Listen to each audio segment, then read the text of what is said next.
নমস্কার বন্ধুরা। তো আমি শ্রাবন্তী, আমার চ্যানেল শ্রাবন্তী সোলানায় তোমাদের সকলকে অনেক অনেক শুভেচ্ছা জানিয়ে আজকের ভিডিওটা শুরু করছি। আজকে কোনো ব্লগ ভিডিও নয়, আজকে আমি নিয়ে এসেছি একটা রান্নার রেসিপি। ভীষণই মানে ট্র্যাডিশনাল রান্না, সকলেই হয়তো কম বেশি করে খেয়েছো, কিন্তু এখনও পর্যন্ত যারা খাওনি তাদের জন্য এই রেসিপিটা আরও একবার নতুনভাবে তোমাদেরকে দেখানোর জন্যে বা শেখানোর জন্যে আমি কিভাবে রান্না করি সেটাই দেখাবো। আজকে বানাচ্ছি আমি নিরামিষভাবে লাউয়ের কোপ্তাকারি। তো লাউয়ের গুণাগুণ তো বলে শেষ করা যায় না, লাউয়ের প্রচুর গুণ।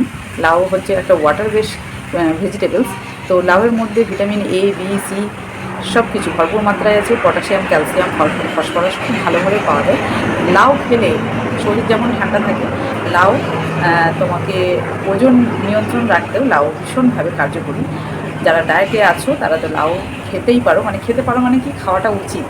তো বেশি কথা না বাড়িয়ে চলো কিচেনে যাওয়া যাক, আর লাউয়ের এই নিরামিষ কোপ্তাকারিটা দেখে নেওয়া যাক। এই কোপ্তাকারিটা একবার খেলে না, আমি কথা দিচ্ছি তোমরা বারবার বানিয়ে খাবার ইচ্ছা লাগবে। তো চলো সোজা কিচেনে যাওয়া যাক। তো আজকে আমি বানাবো লাউয়ের কোপ্তাকারি, সেটা আবার নিরামিষভাবে। লাউয়ের আমিষ কোপ্তাকারি তো অনেকেই খেয়েছো, তো নিরামিষ কোপ্তাকারিটাও ভীষণ ভালো হয়, ভীষণ টেস্টি হয়। একবার খেলে বারবার খেতে ইচ্ছা করবে। তো আমি অর্ধেকটাকে এখানে ছাড়িয়ে নিয়েছি, এই খোসাটাকেও ফেলবো না আমি, খোসাটাও অন্য একটা রেসিপি হয়, সেটা আমি পরে কোনো দিন শেয়ার করব। তো এখানে লাউয়ের বীজটাকে আমি ছাড়িয়ে নিয়েছি। বীজটাকেও না অনেকে রোদে দিয়ে রেখে দেয়, এটাকেও খাওয়া যায়, কিছুই নষ্ট হয় না। তো কিছুটা পরিমাণ আমি গ্রেট করে নিয়েছি, আরও কিছুটা গ্রেট করতে হবে। তো আমরা এই লাউটাকে গ্রেড করতে করতে জেনে নিই যে লাউয়ের গুণাগুণগুলো কী কী, লাউ খেলে এর উপকারিতা কী কী। তো চলো জেনে নেওয়া যাক। লাউ হলো একটি পুষ্টিকর সবজি যা স্বাস্থ্যের জন্য অনেক উপকারী। এতে প্রচুর পরিমাণে জল, ভিটামিন, খনিজ এবং ফাইবার রয়েছে। লাউ খেলে ত্বক ময়শ্চারাইজড থাকে, হজম ক্ষমতা বাড়ে, ওজন নিয়ন্ত্রণে থাকে এবং হৃদরোগের ঝুঁকি অনেকাংশে কমে যায়। তো লাউ সর্বত্র পরিমাণে, মানে সব রকমভাবে লাউ একটা পুষ্টিগুণ সম্পন্ন সবজি। পুষ্টিবিদরা বলেন লাউয়ের পাতায় রয়েছে ফাইবার, কার্বো, ক্যালসিয়াম এবং ফসফরাসের ভাণ্ডার। তাই নিয়মিত এই শাক খেলে ছোট বড় রোগব্যাধির থেকে অনেকটাই বাঁচা যায়। আবার এই লাউ রক্তে কোলেস্টেরলের মাত্রা কমাতে সাহায্য করে ভীষণভাবে। হার্টের জন্য তো ভালোই, লাউয়ে কোলেস্টেরলের পরিমাণ 0, যা হার্টের স্বাস্থ্যের জন্য ভালো। তো যে সমস্ত বাচ্চারা লাউ খেতে চায় না, যেমন আমার বাচ্চাই আছে লাউ খেতে চায় না, তো সেই সমস্ত বাচ্চাদের লাউ খাওয়ানোর আরও একটা নতুন পদ্ধতি বা প্রসেস। এইভাবে যদি লাউটা বানিয়ে খাওয়াও তো বাচ্চারা একদম মানে জিজ্ঞাসাও করবে না কি খাচ্ছি, একদম চেটে পুটে খেয়ে নেবে। তো এইভাবে বাচ্চাদের তোমরাও ঘরে চেষ্টা করো লাউটা খাওয়ানো। লাউটা ভীষণ দরকার। আর বাচ্চাদের কিন্তু এটা মানে হাইটও বাড়াতে ভীষণভাবে হেল্প করে। তো আমি লাউটাকে ভালো করে গ্রেট করে নিয়েছি। এখন একটু লঙ্কা কুচি করে নিচ্ছি। লঙ্কা কুচি করে ওই লাউয়ের মধ্যেই আমি দেবো যেটা গ্রেট করেছি, সেটা জুসটাকে আমি বার করে নিয়েছি। জুসটা কিন্তু ফেলবে না। অনেকেই কিন্তু লাউয়ের জুস সকালবেলা খালি পেটে খাই, ভীষণ ভালো লাউয়ের জুস একটা। তো আমি এটা পকোড়ার জন্যে বা কোপ্তার জন্যে আমি এটাকে রেডি করে নিচ্ছি।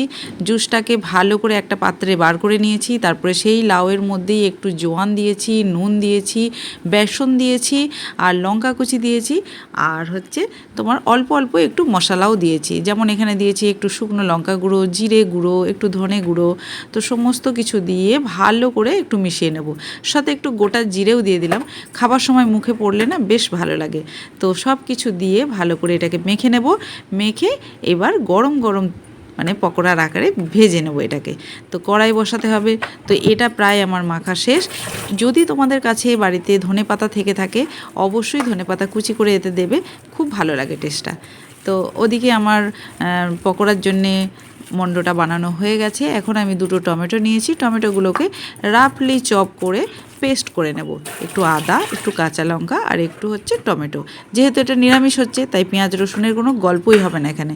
তো ভীষণ ভালো হয়। নিরামিষ যারা খাও না তারাও খেয়ে দেখো, তোমার আমিষ খেতে আর ইচ্ছা করবে না। তো এতে তোমরা ইচ্ছা করলে একটু কাজু বাদামও দিতে পারো, আমি কিন্তু কাজু বাদাম দিইনি। আদা, কাঁচা লঙ্কা, টমেটোটাই পেস্ট বানিয়ে নেব। এখন এখানে গ্যাস অন করে কড়াইটা বসিয়ে দিয়েছি। এখন আমি এতে দেব তেল। তেল গরম হলে কোপ্তাগুলোকে গোল গোল আকারে ভেজে নেব। অনেকে গোল গোল পছন্দ করে, অনেকে কেউ একটু চ্যাপ্টা সাইজেও পছন্দ করে। তো তোমরা সেটা তোমাদের পছন্দ মতো যে যেমনভাবে খেতে ভালোবাসবে সেইভাবে বানিয়ে নেবে। তো কোপ্তাগুলোকে খুব ভালো করে ভাজতে হবে। খুব বেশি আঁচ দেওয়ারও দরকার নেই, মানে হিটটা দেওয়ার দরকার নেই। আবার একদম কমিয়ে দিলেও তেলটা মানে অ্যাবজর্ব করে নেবে। সেই জন্য মিডিয়াম একটা আঁচে কোপ্তাগুলোকে দু পিঠ ভালো করে উল্টে পাল্টে ভেজে তুলে নিতে হবে। তারপরে গ্রেভি বানাতে হবে।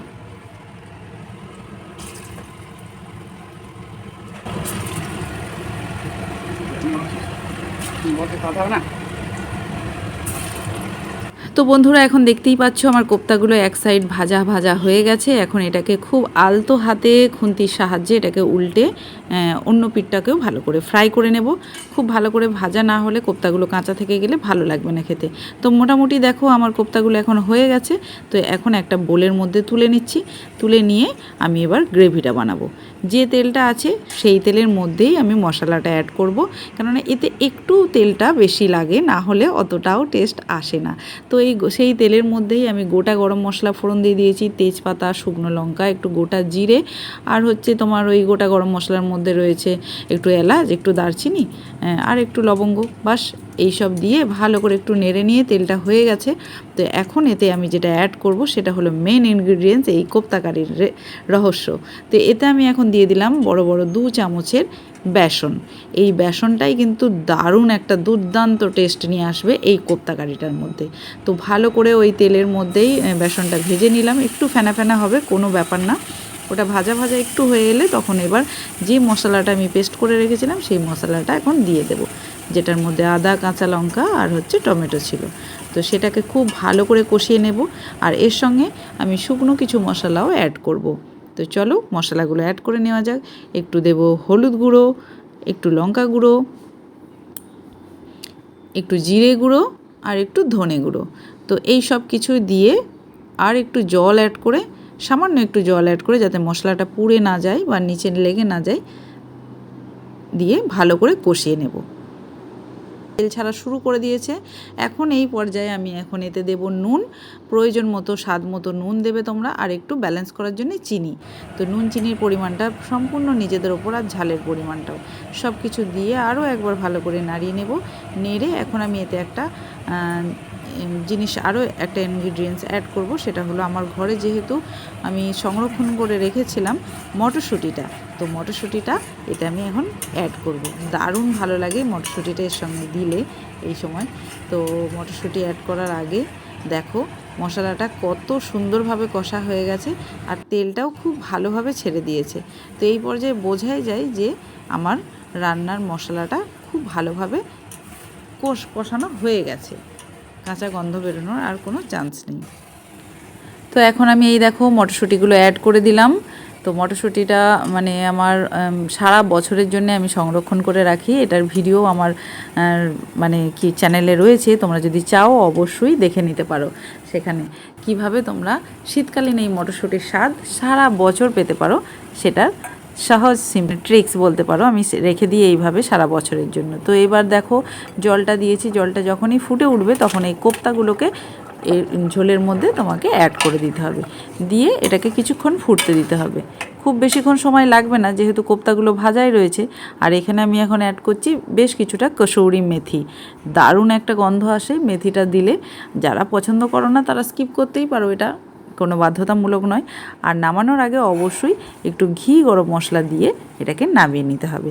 তো আমাদের আজকের কোপ্তা মহারানি রেডি। তো চলো এখন সার্ভ করব। আমি এখন ঘিটা দিয়ে দিলাম। ঘি আর গরম মশলা একটু দিয়ে এটাকে স্ট্যান্ডিং টাইম মোটামুটি 5 মিনিট এটাকে ঢাকা দিয়ে ওভেনের উপরেই রেখে দিতে হবে, গ্যাসটা বন্ধ করে। তারপরে তোমরা পরিবেশন করতেই পারো। গরম গরম ভাতের সঙ্গে এই কোপ্তা কারিটা হলে আর কিছুই চাই না। দেখো ওয়াও, একটা দারুণ কালার এসছে, আর এর থিকনেসটাও একদম পারফেক্ট এসছে। না বেশি পাতলা ঝোল হয়ে গেছে, না বেশি গাঢ় হয়ে গেছে। তো এই থিকনেসটাই আমি রাখতে চাইছিলাম। তো দেখো দারুণ একটা স্ট্রাকচার। তো খেয়ে তো দুর্দান্ত লেগেছে আমাদের। তোমরা অবশ্যই বানিয়ে দেখো, আর তোমাদের কেমন লাগলো এই কোপ্তাকারি রেসিপিটা অবশ্যই কমেন্ট করে জানাতে ভুলো না। আর আমার চ্যানেলে নতুন বন্ধু হয়ে থাকলে অবশ্যই বলবো চ্যানেলটা সাবস্ক্রাইব করে পাশে থাকা বেল বাটনটা অবশ্যই প্রেস করে দিও। তাহলে কি হবে, যখনই আমি ভিডিও ছাড়বো নতুন করে সবার আগে তোমাদের কাছে পৌঁছে যাবে। আর বন্ধু বান্ধবদের মধ্যে শেয়ার করতে ভুলো না। তো আজকের মতো এটুকুই, ভালো থেকো, সুস্থ থেকো।